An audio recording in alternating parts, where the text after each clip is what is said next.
Ce que Satan avait proposé à Ève, le piège doré qu'il lui présentait, c'était une augmentation de puissance et de connaissance.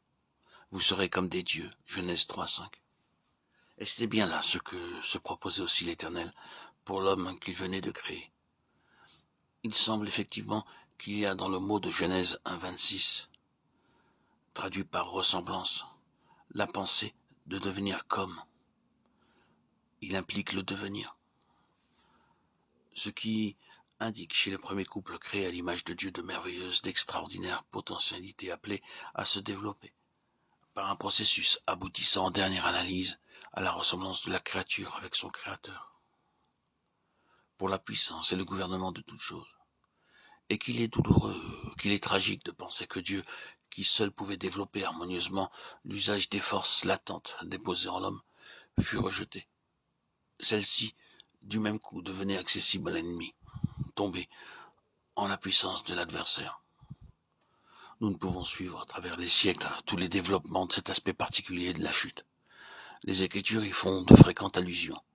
Déclaration, défense, loi, châtiment, qui prouvent que, de tout temps, Satan sut réveiller ses forces latentes, les amener à l'action et les employer. Tous les siècles ont eu leurs sorciers, leurs nécromanciers, leurs magiciens, dont le pouvoir normal est lié à celui des puissances du mal. Il est réservé au temps de la fin, qui est le nôtre, de réaliser l'objectif que poursuit Satan depuis les premiers jours de la race, s'emparer du gouvernement mondial. Les Écritures annoncent qu'il y réussira durant une courte période au moyen d'un instrument, d'un surhomme qui le revêtira de force surnaturelle.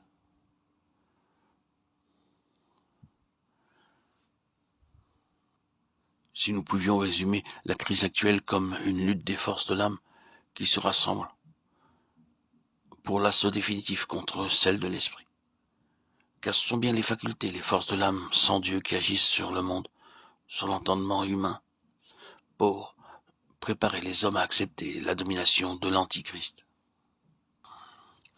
Cela implique un temps durant lequel Dieu sera exilé de l'univers.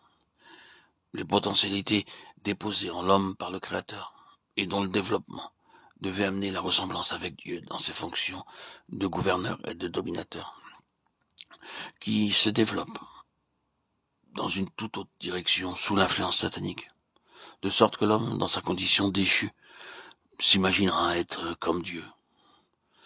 Les spirites affirment déjà que l'homme possède tous les attributs que, jusqu'ici, on n'accordait qu'à la divinité.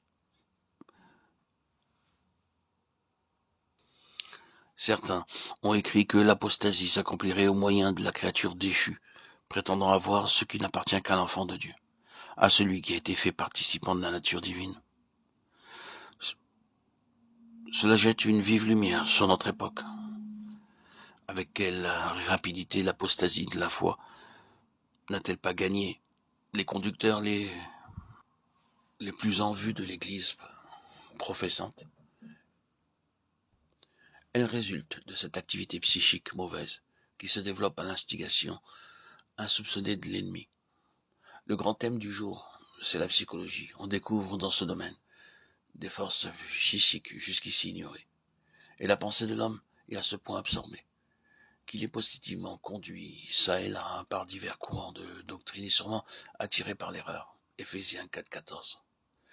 Il ne se doute pas qu'il aide ainsi à l'accomplissement du plan satanique qui donnera la domination mondiale au grand ennemi de la race. Et c'est le développement et l'emploi de ces puissances psychiques qui sont un danger pour les chrétiens spirituels, s'ils ignorent les forces latentes de l'organisme humain. Il nous faut donc veiller et nous rappeler que l'adversaire est un fin stratège, un stratège de première force, qui a fait le siège premier des hommes de science, des hommes d'affaires, des ecclésiastiques, et a conquis ceux-ci les uns après les autres, en les amenant à étudier les phénomènes naturels classés sous l'étiquette de science psychique.